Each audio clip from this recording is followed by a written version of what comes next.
Al comienzo de este periodo de gobierno, ANCAP fue noticia cuando estuvo al borde de la quiebra y la sociedad uruguaya debió realizar una capitalización de 800 millones de dólares. El directorio que asumió en marzo de 2016, encabezado por la ingeniera Marta Jara, tomó a su cargo la reestructura y en sus informes semestrales ha venido presentando mejoras en los números de la empresa. Por ejemplo, la semana pasada se conoció el balance de la primera mitad de este año, que dio ganancias por 26 millones de dólares, con la mayoría de los negocios en verde, salvo el Portland, que continúa con cifras en rojo. Pero la transformación no se agota en el ordenamiento contable de los balances. Por un lado, ANCAP debe invertir fuerte para avanzar en la calidad de sus servicios. Ayer, por ejemplo, presentó una estación de servicio modular y móvil que irá instalándose en pequeñas localidades del país. Ahora, sobre todo, ANCAP debe prepararse para los desafíos que enfrenta a mediano plazo el negocio petrolero, en el contexto de giro hacia las energías renovables. En ese plano, por citar un caso, está trabajando en un proyecto piloto de producción de hidrógeno para ofrecerlo como combustible para el transporte de carga de larga distancia. ¿En qué consisten esos desarrollos? Bueno, de esos temas es que vamos a conversar en los próximos minutos con la ingeniera Marta Jara. Ingeniera Jara, buen día, gracias por acompañarnos. Buen día, gracias a ustedes. Le propongo que empecemos por lo más nuevo, lo que pasó ayer en la Expo Prado. El directorio de ANCAP, usted misma estuvo allí, presentaron este concepto de estación de servicio modular, estación de servicio de cercanías. ¿Puede explicar de qué se trata? Sí, esta es una idea que venimos desarrollando desde el año pasado, con el acompañamiento, por supuesto, de la URSEA, porque la idea tenía que desarrollarse en forma segura y de acuerdo a todas las normas, y atendía un problema que se viene relevando ya hace años. Nosotros tenemos unas 22 estaciones de servicio que se llaman sociogeográficas, que tienen una bonificación especial, o sea, un subsidio especial para poder llegar a puntos con bajo volumen, ¿no? Estamos hablando de 60.000 litros por mes, que es poquísimo. Una estación buena tiene 500.000 de litros, digamos. Ese dato no sé si todos lo conocemos. Algunas de las estaciones de servicio con sello ANCAP, algunas, si bien son privadas, están operadas por privados, ¿tienen un subsidio por el lugar donde se encuentran? Son localidades que tienen una sola estación, no hay ninguna otra a un radio grande, no me acuerdo si son 50 kilómetros, y tienen un volumen muy bajo y bueno, se les da un apoyo adicional, son 22. Históricamente se viene haciendo así, pero aún así hay lugares que realmente siguen teniendo esa situación, comunidades que tienen que desplazarse, no sé, 40 kilómetros para cargar el tanque de una motito, que evidentemente todos podemos darnos cuenta que en muchos de los casos eso se abastece en forma informal, contrabando, situaciones irregulares que desde el punto de vista de la seguridad preocupan. Y hemos recibido, cada tanto vienen delegaciones de, por ejemplo, tambores, cortina, de gente que dice, bueno, necesitamos una solución. Sí, nosotros mismos acá en la radio hemos recibido varias veces ese tipo de quejas, ¿no? Claro, y bueno, hoy tenemos la tecnología que nos permite dar una solución a ese problema, y creo que ese es uno de los mensajes importantes. Acá no es que se busca innovar por la innovación en sí, la innovación nos permite aplicar soluciones tecnológicas a problemas que identificamos, que son concretos, y bueno, lo que se presentó es una estación modular. Sí, los oyentes van a tener la imagen en nuestra emisión en video, va a estar también claro en el sitio web, pero vamos a describir de qué se trata. ¿Es como un gran contenedor? Es un contenedor, es una instalación contenerizada que tiene adentro un tanque compartimentado de 15.000 litros, mitad nafta, mitad gasoil, y tiene todo para manejarse en forma aislada, ¿no? Está conectada, por supuesto, para lo que es la vigilancia, la telemetría, los medios de pago, tiene un diseño antivandálico y tiene un comunicador con Duxa, que es la distribuidora de ANCAP, para atender las 24 horas y poder acompañar a cualquier cliente que tenga alguna situación. Muchas de estas especificaciones que usted acaba de mencionar tienen un telón de fondo no hay seres humanos en esta estación. No, porque justamente este modelo es un modelo muy económico que se hace viable aplicando esta tecnología. Si hiciéramos una estación tradicional, que de hecho, por ejemplo, el ejemplo de Arapey. Arapey es una deuda que tenemos ya hace muchos años, es un punto adjudicado y que no se pudo conseguir nunca un concesionario porque básicamente son números que no dan. Así que entonces, esta estación modular no tiene personal, es de autoservicio, digamos. Correcto. ¿No? Introduce en Uruguay esa modalidad que hemos visto en otros países, que es muy común en otros países, Estados Unidos sin ir más lejos. Bueno, pero acá se da en estas estaciones particulares. Perdón, que no las inventamos nosotros tampoco, son estaciones que en otros lugares remotos, por ejemplo en la Patagonia, se habían empezado a usar en lugares que tienen estas mismas características, remotos y de poco volumen. El otro uso que tampoco es para ignorar, por ejemplo, en la licitación del Ferrocarril Central, nosotros ofrecimos un módulo como este. ¿Por qué? Porque se puede ir trasladando con la obra y porque es mucho más seguro y mucho más eficiente que tener bateas como se solía proveer a grandes consumidores de obras. Uh-huh. De modo entonces que estas estaciones van a estar ubicadas en pequeños poblados del interior. El primero, Arapey, usted lo mencionaba. ¿Allí se va a instalar cuándo? ¿Ahora en septiembre? Ya está instalada, estamos terminando de hacer los últimos tests y el viernes que viene vamos a hacer la inauguración oficial justo antes del comienzo de las vacaciones. Y ¿Cómo va a seguir ese proceso después? Bueno, tenemos ya identificadas, porque evidentemente este concepto no se desarrolla para un solo caso, sino que atiende una necesidad mayor. Identificadas unas 13 localidades más, números redondos, digamos 15 localidades, y en un despliegue como este lo que uno hace es hacer un primer caso y estudiar y aprender, ver qué sale bien, qué sale mal, la gente, las comunidades se apropian, lo cuidan, o va a ser una estación que tenga temas de vandalismo, cómo funcionan los medios de pago. Hay muchos desarrollos que se hicieron ad hoc. Y bueno, hay que probarlos y probablemente haya algunas mejoras para introducir. O sea, Arapey va a ser la experiencia piloto. Exacto. Después hay un tema también interesante que es este módulo se importó y se terminó de ensamblar acá, se le puso toda la parte de electrónica y de instrumentación acá, pero la aspiración es, si nosotros después hablamos de un número mayor de módulos, poder darle participación a un proveedor nacional para aumentar el contenido. Y eso es algo que hemos ya hablado con los proveedores y con el UMRA también. ¿Cuánto cuesta una de estas?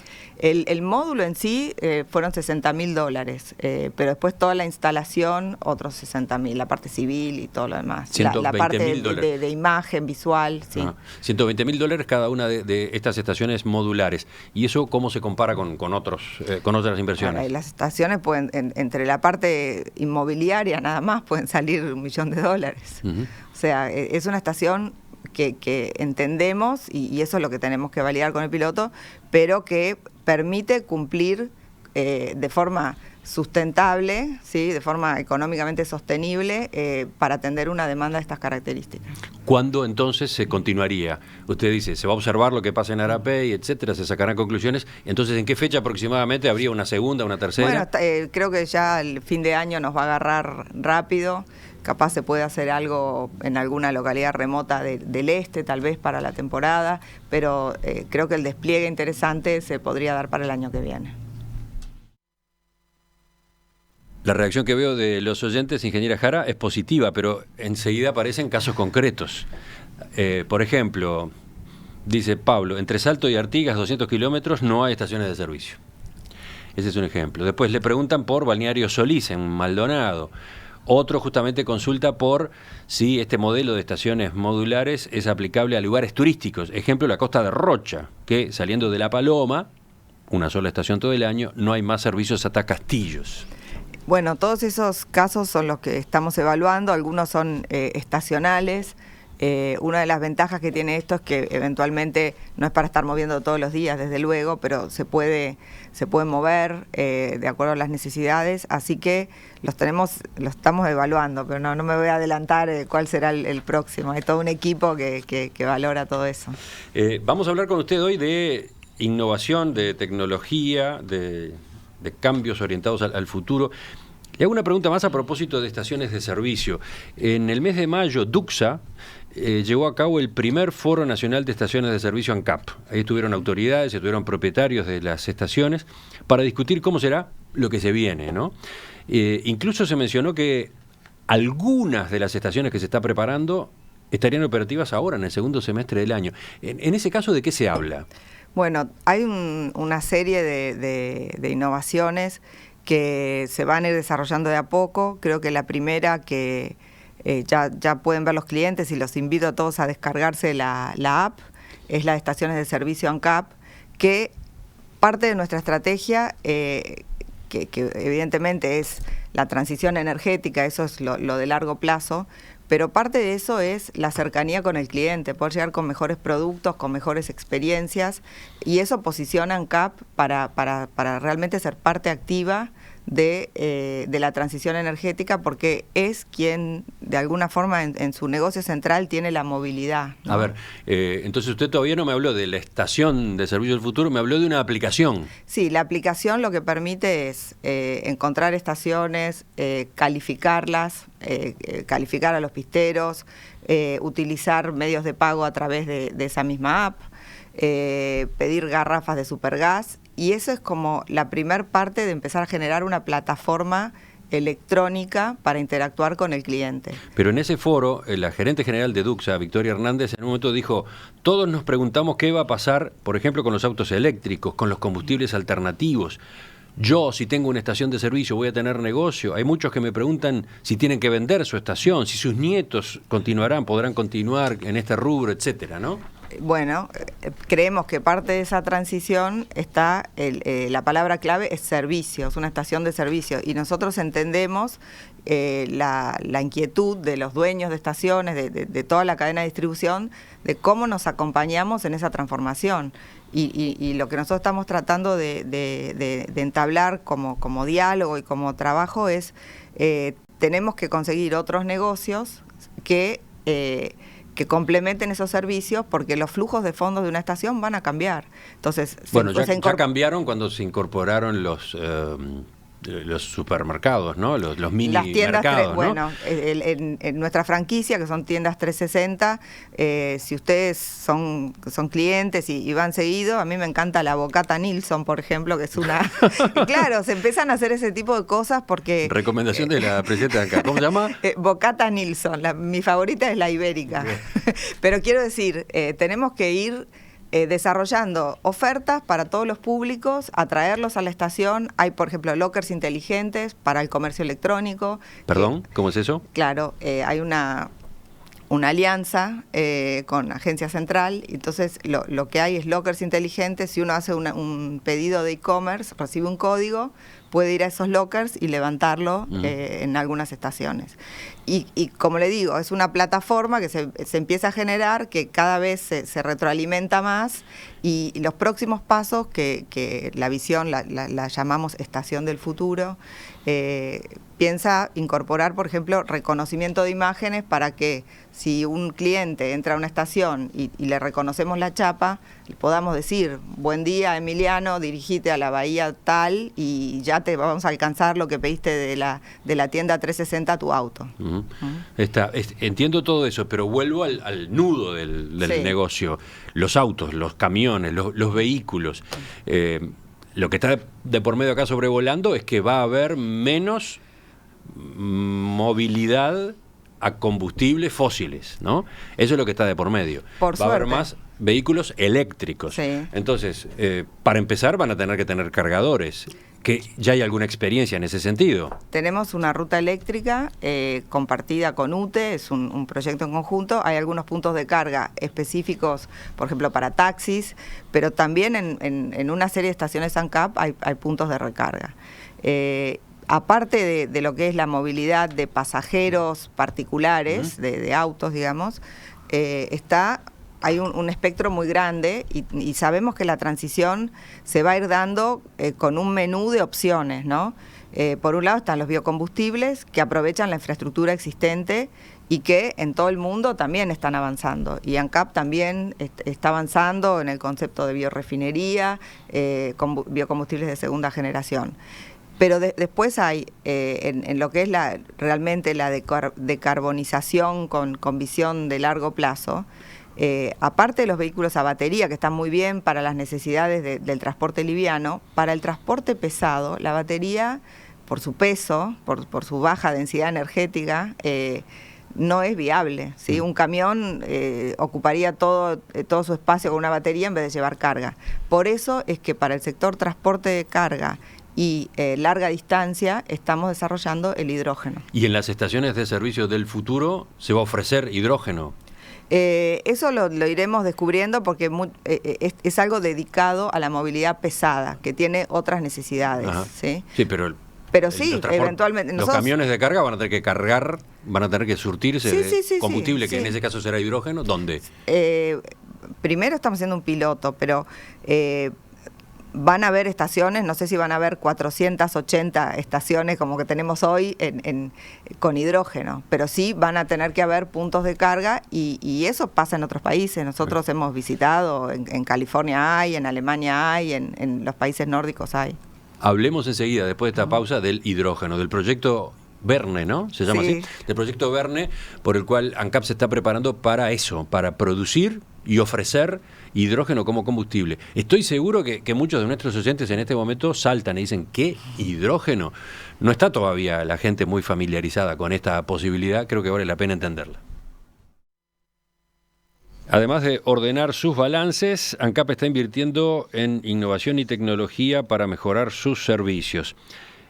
Conversábamos con la ingeniera Marta Jara a propósito de lo que ocurrió ayer cuando se presentó una estación de servicio modular y móvil que va a ir instalándose en pequeñas localidades del país. ¿Cómo la llaman? ¿Estación de cercanías? ¿Ese es el nombre? Sí. Hay consultas a propósito de cómo se hace la carga de esas estaciones. ¿Cada cuánto se hace la carga? Bueno, como tiene telemetría, nosotros vamos a ir viendo cada cuánto hay que reponer combustible y lo lleva un camión como lleva a cualquier otro lado.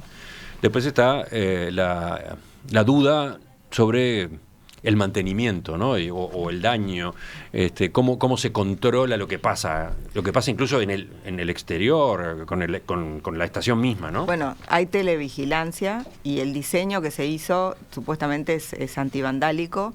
Nosotros realmente apostamos a que las comunidades que han reclamado esta solución también se apropien de la instalación, la cuiden y se beneficien de ella. Pero bueno, eso es todas las cosas que uno aprende en un primer caso y si hay cosas para mejorar, para perfeccionar, la idea es capitalizarlas. Bueno, pero avancemos un poco más. Vamos a meternos ahora en lo del hidrógeno. Ingeniera Jara, ANCAP, junto con UTE y el Ministerio de Industria, Energía y Minería, está embarcada en un proyecto que se llama Verne, un proyecto muy innovador que implica comenzar a utilizar el hidrógeno como combustible. ¿El nombre de dónde viene?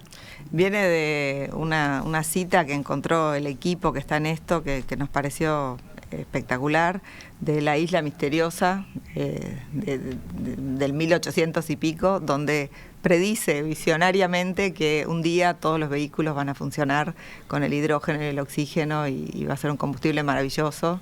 Y bueno, efectivamente Verne le pegó con tantas cosas que con esto también. ¿De cuándo es el libro?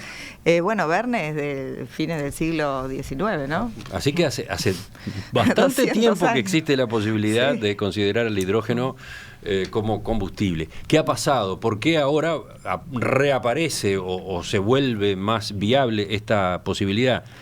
Bueno, como muchas tecnologías, se conocen los principios básicos, pero luego en la medida que el contexto cambia, económico, las necesidades y los desarrollos, se van haciendo comerciales. Entonces, todos sabemos que Uruguay siguió una política energética de generación de energía renovable. Hoy tenemos prácticamente el 100% de generación renovable, que tienen unas características que son la intermitencia, ¿no? Sobre todo en el caso de la energía eólica, por ejemplo. La eólica y la solar, ¿no? Bueno, claro, la solar se también. complementan muy bien, pero son sistemas que se diseñan con una potencia y la demanda cambia y la oferta cambia y por diseño tienen que haber excedentes. Siempre termina habiendo excedentes. Sí. Siempre hay momentos en que el conjunto de los parques eólicos, por ejemplo, genera más energía que la que se necesita. Sí, y eso se va resolviendo con gestión de la demanda, o haciendo ofertas para que se tome energía en los momentos en que hay excedentes y etcétera. Porque no es fácil almacenar la energía proveniente de un parque eólico, ¿no? No es fácil almacenar energía, Sí. proveniente de donde sea. Sí, la energía, el sistema eléctrico tradicionalmente está diseñado para estar todo el tiempo en balance la oferta y la demanda. El almacenamiento es caro. Y una de las formas que hay para almacenar energía es justamente electrolizando agua, o sea, consumiendo esa energía y transformándola, el agua, en hidrógeno y oxígeno. O sea, a ver, si entiendo bien. Aprovechar los momentos en que sobra energía de origen eólico, por ejemplo, Sí. y utilizar esa energía para producir hidrógeno, con lo cual el hidrógeno sería, entre comillas, la batería, ¿no? El hidrógeno sería el almacenamiento de esa energía sobrante. Exactamente, es un almacenamiento que se llama electroquímico, si Ajá. uno quiere, y después en celdas de combustible, que funcionan igual que una pila, el hidrógeno se recombina con el oxígeno y genera electricidad. Entonces, cuando hablamos de hidrógeno, es transporte eléctrico. Lo que pasa que en vez de estar alimentando un motor eléctrico en un vehículo con una batería de ion litio, se está alimentando con hidrógeno. El proceso que está de por medio es la electrólisis. Es la electrólisis. Y acá volvemos a los estudios del liceo, ¿no? Sí. Liceo preparatorio. Electrólisis. Lo que hay que hacer es descomponer la molécula esa del H2O. Efectivamente. ¿No? ¿Cómo se hace eso? A ver, en 2 palabras. Bueno, a través de la circulación de electrones se produce una reacción que separa el hidrógeno del oxígeno.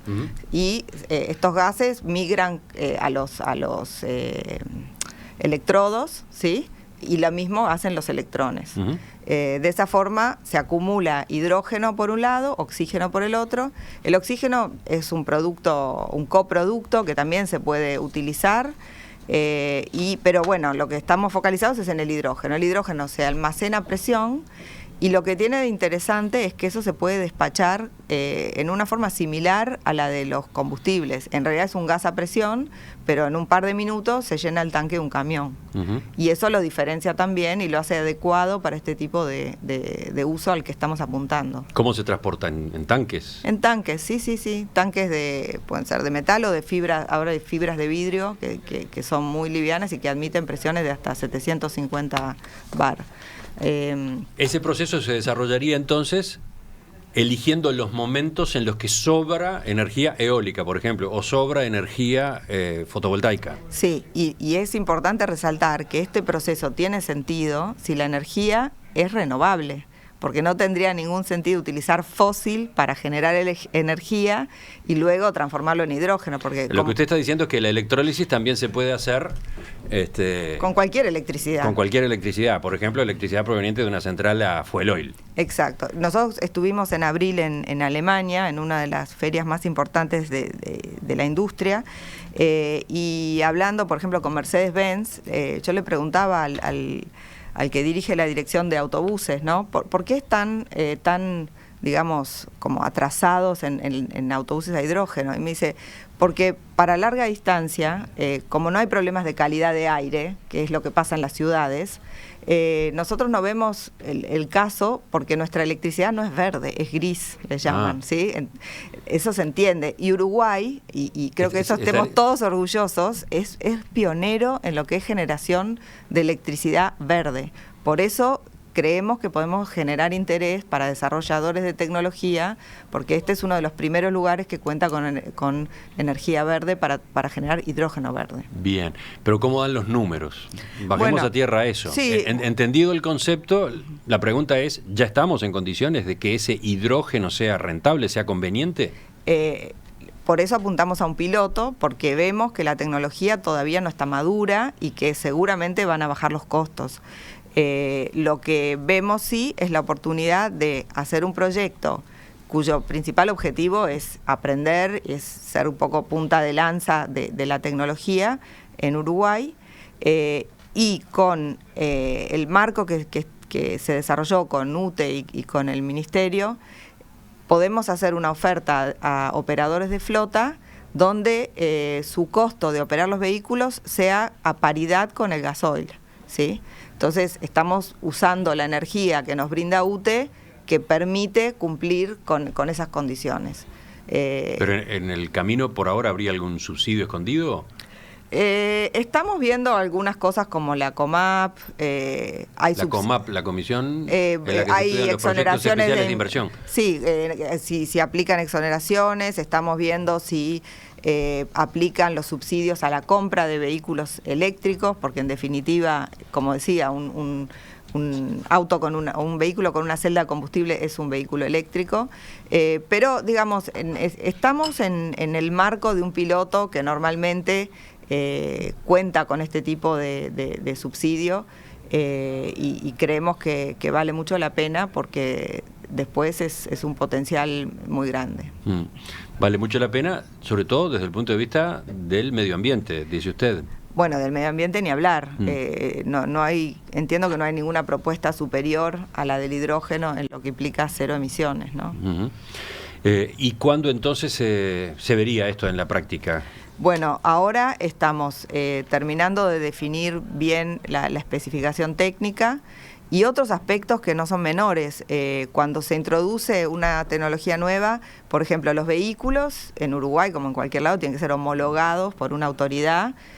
Hay normas en el mundo que se pueden adaptar y es lo que estamos haciendo, pero hay que ver toda esa parte, hay que ver toda la parte normativa. Estamos bastante avanzados con algunos operadores de flota que muestran interés, tanto por el lado de camiones como por el lado de autobuses. La idea sería tener unos 10 vehículos en total. Y bueno, como lo que se hace de estilo es ir firmando cartas de intención por parte de estos clientes, ir desarrollando los términos comerciales, y estamos en un diálogo técnico bastante intenso para poder especificar bien el proyecto, y la idea es tener todo el proceso licitatorio para ver a quién seleccionamos para que nos acompañe en esto en el próximo semestre. Primer semestre del 2020. Primer semestre del año 2020. Si entiendo bien, entonces, los vehículos, los camiones, por ejemplo, serían camiones importados. Ya existen camiones que operan a hidrógeno. Existen, y justamente acá hay una competencia entre proyectos. Yo contaba el otro día en otro programa que, por ejemplo, nosotros tenemos identificados, ¿no?, a los posibles proveedores y vamos viendo uno por uno. Toyota, un ejemplo, hace un gran lanzamiento de esta misma tecnología para las Olimpiadas de Tokio 2020. Entonces ellos están 100% abocados en eso, que es su caso estrella, y le dicen a todos los demás interesados, vengan luego. En el caso de camiones hay un poco más de avance. En el caso de autobuses, bueno, en realidad los dos no son vehículos que estén en una línea de ensamblaje que los hacen en serie. Hay órdenes de pedido que se acumulan y estamos luchando por tener prioridad. Hay oyentes preocupados por la seguridad de vehículos a hidrógeno y por la operativa en general con ese combustible, ¿no? Es como todo, cada vez que aparece algo nuevo genera esa inquietud, pero la evidencia concreta es que no es mayor riesgo que el de una estación tradicional. ¿Sí? El hidrógeno lo que tiene es que es muy liviano, entonces cualquier pérdida sube, digamos, no se acumula, y los límites que hay de mezcla explosiva son más estrechos. Si entiendo bien, entonces, yendo al parque automotor, la transformación implicaría que habría automóviles, motos y algunos ómnibus enchufables, funcionando energía eléctrica, pero enchufables, y otros vehículos, sobre todo camiones de carga de larga distancia, podrían operar a hidrógeno. Sí, eso es la opción que estamos viendo como para tener una oferta completa de un transporte descarbonizado, y siguiendo más o menos lo que se ve que son las tecnologías ganadoras, llamémosle. La batería está mucho más madura, ya está disponible comercialmente. El hidrógeno es un poquito más avanzado y está teniendo éxito en este sector porque es la única solución posible para electrificar el transporte pesado. Me queda la duda de si no terminarán convergiendo en una única empresa ANCAP y UTE, ¿no? No sería mala idea, creo que el futuro es eléctrico, lo dice UTE, y de alguna manera acá va a haber una transición. Lo que no sabemos es exactamente cuándo va a suceder eso, ¿no? Porque hay toda una infraestructura que va desde la producción hasta los mismos vehículos, que yo creo que todavía tiene un par de décadas por delante. Y como decía, ¿no? También están los biocombustibles que digamos, ayudan a la descarbonización, si bien no son cero emisiones, ayudan a la descarbonización y utilizan toda esa infraestructura, por eso tienen una ventaja en la transición. Hay preguntas de los oyentes sobre estos temas que hemos venido conversando y hay una que después también aparece que dice palabra más, palabra menos, todo muy lindo, pero ¿cuándo va a bajar más la nafta? ¿Cuándo va a bajar más el gasoil? Ese punto y algún otro queda para el final de la entrevista. Preguntas de los oyentes, ingeniera Jara. A propósito de la producción de hidrógeno en la que nos deteníamos recién, claro, consultan de dónde saldría el agua a la que se le aplicaría la electrólisis. De la canilla. No, lo interesante de esto es que con disponibilidad de acceso a la red eléctrica y a la red de agua, el agua se trata y simplemente es agua H2O. Sí. ¿Y después? Bueno, se genera hidrógeno y oxígeno y luego en la celda de combustible eso se recombina y es una estela que sale del vehículo. Punto. Vuelve al ambiente. ¿Qué le responde a esos otros oyentes, los que siguen inquietos por el precio de los combustibles en nuestro país, mientras se procesa esa transición? Bueno, en primer lugar, decir que somos conscientes de la expectativa de que los combustibles sean competitivos y trabajamos todos los días para eso. De hecho, la brecha a la paridad de importación en el precio se ha venido cerrando y recordarle a los oyentes que los precios de los combustibles tienen componentes que exceden los costos de producción de ANCAP y el margen que pueda quedarse ANCAP. Para simplificar los números, de cada litro que se despacha en el surtidor, ya sea de nafta o de gasoil, ANCAP le quedan en puerta de las plantas de distribución, digamos, 23 pesos, ¿sí? Entonces eso, claro, si se comparan con los países de la región, donde están subsidiados, es el caso al revés que en Uruguay. En Uruguay hay un componente impositivo importante sobre los impuestos. En cuanto a costos de producción, entonces, dice usted, ¿cómo está ANCAP hoy en comparación internacional? En lo que es la producción propiamente dicha de los fósiles... de los combustibles fósiles. De los combustibles fósiles, sí. Nosotros generamos en el proceso de refinación, en este primer semestre, más de 50 millones de dólares, ¿sí? Luego, en toda lo que es la cadena de distribución, creemos que hay ineficiencias. Perdón, no entendí la cifra de los 50 millones de dólares. Claro, el hecho de refinar el petróleo acá genera un valor agregado versus traer los destilados de 54 millones de dólares en un semestre, ¿sí? O sea, los produjimos 54 millones menos que si los hubiéramos comprado a paridad de importación. Luego se encarecen un poco por la incorporación de biocombustibles que por ley tienen que ser de origen nacional. Y luego tenemos una cadena de distribución que si la comparamos con el resto del mundo, la región, sigue siendo bastante ineficiente. En eso seguimos trabajando. Pero así todo, si utilizamos la metodología de la URSEA, estamos bastante cerca de la paridad de importación, con todos esos precios teóricos, ¿no? ¿Con los impuestos incluidos? Claro, porque los impuestos se suman tal cual, salvo en el caso del IVA, donde se castiga un poco con la metodología, porque si asumimos que la base de cálculo es un combustible de menor costo, el IVA también se achica, ¿no? Así que entonces, en resumen, para que los combustibles puedan seguir bajando, por un lado está la parte tributaria, que es una decisión de gobierno. Exacto. Y por otro, ANCAP misma tiene asignaturas pendientes, sobre todo en distribución, decía. Es ANCAP y toda su cadena, porque están las distribuidoras, están las estaciones de servicio. Esa cadena se queda con más o menos 7 pesos por litro, ¿sí? De nafta y un pelito menos de gasoil. Y usted dice eso es las bonificaciones a las estaciones, el margen que se quedan las distribuidoras y en menor medida los fletes. Vayamos a los números de ANCAP, a los últimos números. La semana pasada se presentaron los balances financieros del primer semestre. Globalmente, para la empresa ANCAP, superávit 28 millones de dólares. ¿Se puede llegar a las cifras del año pasado en el año? Una advertencia es que no se puede multiplicar el Siempre primer usted semestre hace esa por aclaración. 2. Pero, a ver, cosas como, por ejemplo, el impuesto al patrimonio aparece el segundo semestre. Las variables macroeconómicas nosotros las podemos estimar, pero lo que pasó en el primer semestre no necesariamente es una indicación de lo que va a pasar. El volumen, qué va a pasar en la temporada turística, por ejemplo, ¿no? de la demanda, no sabemos. Así que nosotros estamos trabajando con mucha prudencia. Nuestro objetivo es conseguir un resultado que por supuesto no sea una pérdida, pero no aspiramos a mucho más. El año pasado nuestro resultado fue 88 millones de dólares, que era prácticamente el doble que necesitamos para que la empresa sea sustentable, pueda afrontar sus inversiones. Sí, recordemos, en el 2016 15 millones de dólares de ganancias, en el 2017 39.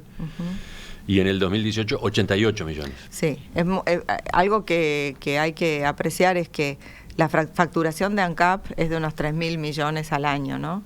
Entonces, el resultado es un porcentaje muy bajo de la facturación. Es difícil poder proyectar y ser muy preciso cuando hablamos de márgenes tan pequeños, ¿no? Y para terminar, hubo ganancias dentro de los negocios de ANCAP en combustibles, lubricantes y gas natural, pero se mantiene el déficit en cemento Portland. 4 millones de dólares de pérdida en el primer semestre. Ustedes vienen siguiendo de cerca ese rubro problemático. ¿Qué estrategia van a seguir?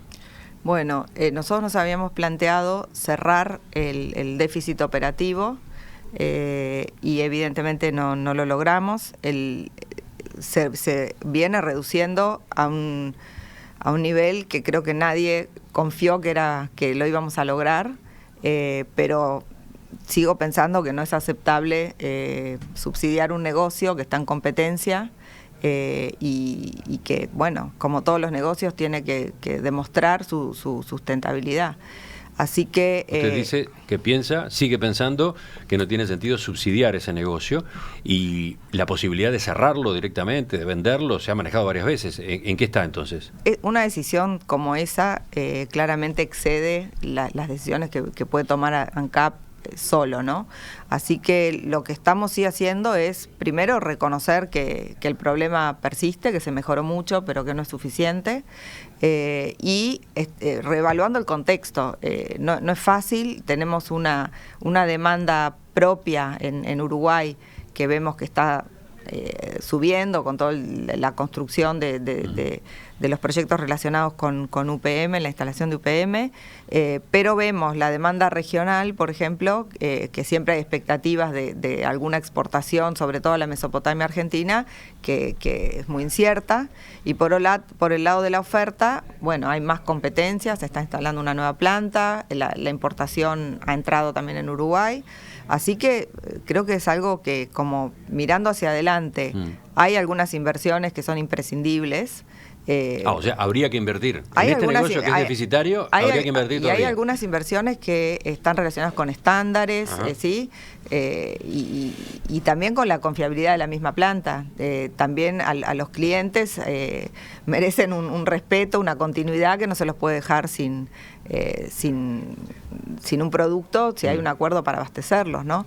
Así que, bueno, estamos haciendo una revisión nueva, tomando tomando conocimiento y conciencia de en qué punto estamos y recalibrando y, como le digo... Parece claro que esa decisión le va a quedar al nuevo gobierno. Aparentemente sí, pero creo que nosotros tenemos la responsabilidad de, como siempre, ¿no? Mostrar los números, información de calidad, visibilizar dónde están los problemas, cuánto nos cuestan las decisiones que tomamos y brindar esos elementos para que, en definitiva, el sistema en su conjunto acuerde cuál es el camino a seguir.